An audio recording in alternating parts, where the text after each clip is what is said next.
आप सबों को जय यीशु। मैं फादर यशवीर। मैं आशा करता हूँ कि आप सभी लोग अच्छे होंगे।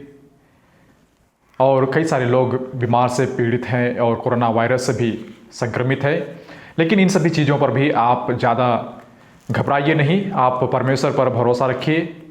क्योंकि मैं सुना हूँ कि बहुत सारे लोग एक ही परिवार से कई सारे सदस्य संक्रमित हैं और उनका विश्वास बहुत ही डगमगा रहा है और रोज़ दिन हमेशा वे अनुनय विनय करते हैं कि फादर जी, हमारे घर में इतने लोग इस समस्या से जूझ रहे हैं, हमारे लिए प्रार्थना कीजिए। 2 बार 3 बार टेस्ट हुआ लेकिन उस पर भी हमारा पॉजिटिव निकला, इसलिए क्या होगा हम समझ नहीं पा रहे हैं। तो इस प्रकार का समस्या से लोग जूझ रहे हैं, मुझे पता है। मैं आप लोगों के लिए प्रार्थना करते रहा हूँ और मैं आप लोगों से यही अनुग्रह करता हूँ कि आप लोग जो भी कि यह पॉजिटिव निकल रहा है, लेकिन यदि आप लोग शरीर से स्वस्थ हैं तो आप सबों को घबराने की ज़रूरत नहीं है। क्योंकि मैं सुना कि अपने घर के सदस्य ही यदि कोई पॉजिटिव निकला तो उसे लोग घर में बंद कर देते और उन्हें दूर से ही खाना देते, उनसे बातें नहीं करते। ऐसा करने से होता क्या है कि हमारे जीवन में मोटिवेशन की कमी हो जाती है। लोग ऐसे भी डिप्रेशन में चले जा रहे हैं और हम अपने परिवार से ही उन्हें और अलग कर दें, उनसे बातें ना करें और उन्हें हम रूम में बंद कर दें तो वे आदमी ऐसे भी मरने की स्थिति में चला जाता है। इसलिए हम सभी लोग उन्हें साधारण तौर तरीके से हम व्यवहार करें। और जो लोग घर में भी रहते हैं, ज़्यादा संख्या में हैं, तो वे लोग जैसे आप नॉर्मल बातें करते हैं, जैसे नॉर्मल काम करते हैं, उस प्रकार यदि आप खेत में जाते हैं, आप कुदाल पकड़ के नॉर्मल जैसे काम करते थे, जैसे चलते फिरते थे, आप उसी प्रकार अपना काम करते रहिए। ऐसा नहीं कि आप काम नहीं कर सकते हैं, आपको अंदर ही रहना है, ऐसी बात नहीं है। लेकिन एक चीज़ है कि आप सभी लोग सोशल डिस्टेंसिंग का पालन करें। आप एक दूसरे के साथ डायरेक्ट कांटेक्ट ना रखें तो आप सुरक्षित रखेंगे, दूसरों को संक्रमित नहीं करेंगे। तो वही है छोटे छोटे चीज़ें, आप आत्म भरोसा रखिए, ईश्वर पर भरोसा कीजिए और एक दूसरे के साथ अच्छा बर्ताव रखिए। क्योंकि हमारे बाइबल में भी यही चीज़ बताई जाती है कि निर्गमन ग्रंथ में आप पढ़ेंगे अध्याय 30 पर संख्या 18 से 21 तक कि हम सभी लोगों को अपना हाथ धोते रहना है। We have to sanitize our hand.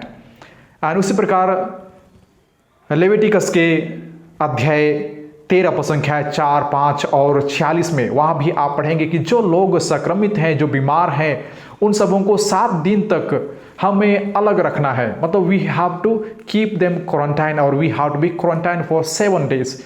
उसके बाद में हम 7 डेज के बाद हम चेक करना है। चेक करने के बाद यदि और एक बार वही समस्या आ रही है तो हमें और 7 दिन बढ़ा देना है, तो 14 दिन का क्वारंटाइन हमें मिलता है। ये सब बाइबल में हमारे आधारित ग्रंथ बताती है। और हम सभी आप लोगों से अनुग्रह करना चाहूँगा कि जो भी कि यह लॉकडाउन के चलते हमारा गिरजाघर, हमारा सभी कार्यक्रम बंद पड़ गए हैं, लेकिन हम सभी लोग ऑनलाइन प्रार्थना जरूर करें, मिस्सा बलिदान में भाग लें और हम सभी भी अपने अनुसार बाइबल का प्रसारित कर रहे हैं। ऑनलाइन प्रीचिंग चल रही है तो उस पर भी आप लोग मनन चिंतन कीजिए, उस पर ध्यान दीजिए और कहीं ना कहीं आप जरूर जुड़िए, ईश्वर के वचन को सुनिए।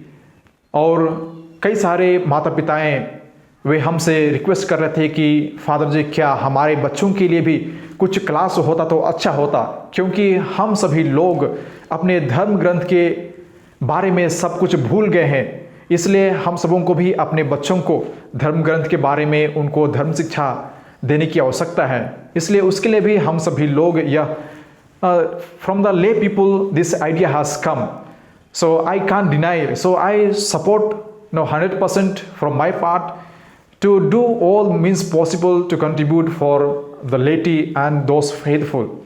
मैं जरूर आप लोगों की सहायता करूंगा और यह कैटेकिज्म क्लास या धर्म क्लास हम इसी रविवार 6 तारीख से शुरू करने वाले हैं। इसलिए आप सभी लोग उस पर भागीदारी हो सकते हैं, यह सभी के लिए है।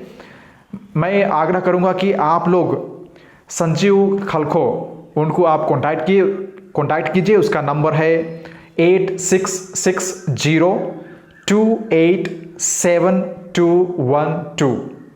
और यदि आप उनको कांटेक्ट नहीं कर पाते हैं तो मुझे भी कांटेक्ट कर सकते हैं।